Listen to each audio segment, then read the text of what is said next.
Olá, meus queridos, minhas queridas. Nós continuamos viajando, passeando pelo breve catecismo de Westminster para o aprofundamento de nossa fé. Hoje traremos duas questões. A primeira trata da humilhação de Cristo e a segunda de sua exaltação. Assim, o breve catecismo coloca a primeira questão. Em que consistiu a humilhação de Cristo? A humilhação de Cristo, essa é a resposta, consistiu no fato de ele nascer, e isso em condição humilde, em ser sujeito à lei, em sofrer as misérias desta vida, a ira de Deus e a maldição da cruz, em ter sido sepultado e permanecer debaixo do poder da morte durante certo tempo.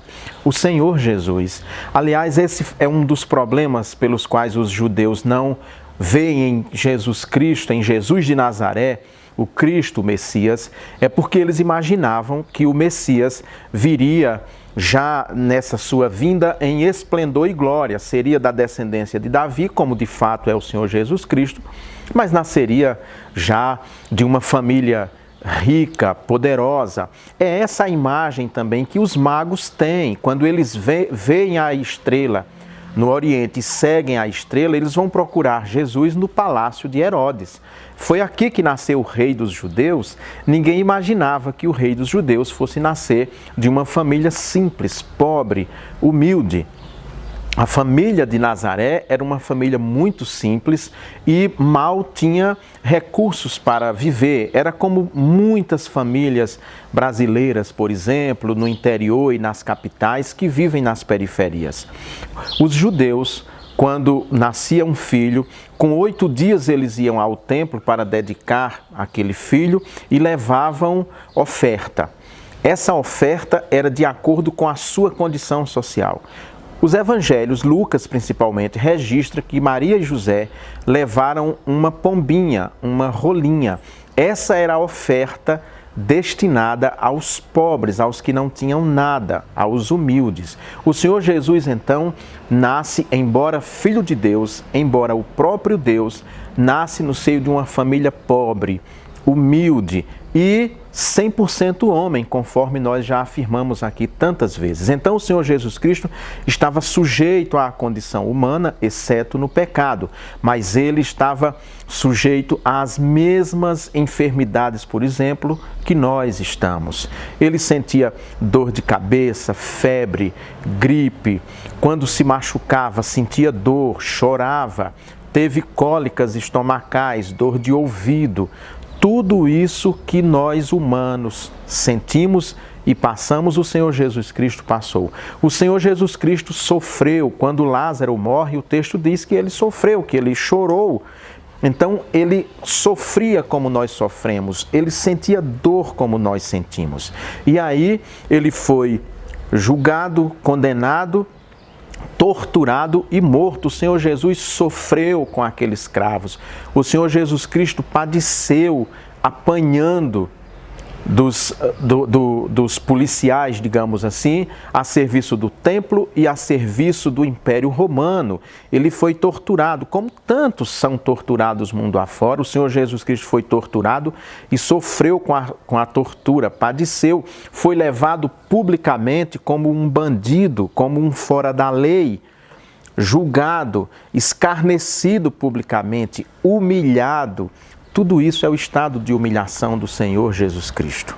E mais do que isso, ele morre na cruz e desce, como o nosso credo diz, ao mundo dos mortos, ao Sheol, ao mundo dos mortos. Então, esse foi o seu estado de humilhação profunda. Imagina Deus passar por tudo isso.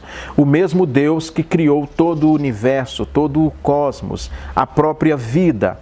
Como que ele se encarna no seio de uma virgem, de uma pobre moça e padece tudo aquilo que todos nós padecemos na nossa vida. Todos os nossos sofrimentos, o Senhor Jesus Cristo os viveu na própria pele. Esse é o seu estado de humilhação que a pergunta 27 do breve catecismo aborda. Então, o Senhor Jesus Cristo foi igual a mim igual a você em sofrimento, em padecimento. Ele só não foi igual a nós no pecado porque ele não pecou. Ele é o próprio Deus. A questão 28 diz o seguinte: e em que consiste a exaltação de Cristo? A resposta: a exaltação de Cristo consiste em sua ressurreição dos mortos no terceiro dia, em sua ascensão ao céu, em estar sentado à direita de Deus Pai e em vir para julgar o mundo no último dia. Essa é a sua exaltação. Hoje o Senhor Jesus Cristo vive no seu estado de exaltação. Hoje ele está sentado à direita de Deus Pai Todo-Poderoso e reina absoluto. Há uma palavra que eu sempre recorro aqui para definir o Senhor Jesus Cristo, é uma palavra em grego, que é o Cristo Pantocrator, o Cristo Todo-Poderoso, aquele que governa, aquele que comanda, aquele que está acima de todos nós. Esse é o seu estado hoje de exaltação. E essa questão diz também que um dia ele vai voltar para julgar os vivos e os mortos. É isso que ele mesmo fala, é isso que a Escritura também fala, que ele voltará à sua segunda vinda.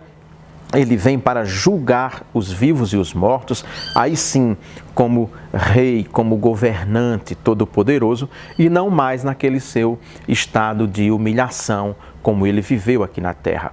Uma vez ressuscitado dentre os mortos, o Senhor Jesus Cristo então superou toda a condição humana. Hoje, com o corpo restaurado, transformado, ele já não sente mais dor nem aflição, já não sente mais febre, gripe, dengue, nada disso o Senhor Jesus está sujeito. Assim também acontecerá conosco quando ele retornar, que nós tivermos os nossos corpos transformados, restaurados. Aí sim viveremos também nós num estado muito superior ao que nós vivemos hoje, porque não estaremos mais sujeitos aos sofrimentos pelos quais nós passamos. E que garantia nós temos disso? A garantia que nós temos é que o próprio Senhor Jesus Cristo, ao ressuscitar ao terceiro dia, nos fez essa promessa que nós também ressuscitaríamos um dia e que, junto com Ele, gozaríamos eternamente das delícias do céu. É preciso que nós sempre nos aprofundemos nessas questões para que fiquemos mais confortáveis, tranquilos, para que as nossas aflições não sejam aflições tão profundas, mas que elas tenham a sua transitoriedade própria de tudo aquilo que é na nossa vida, que é transitório.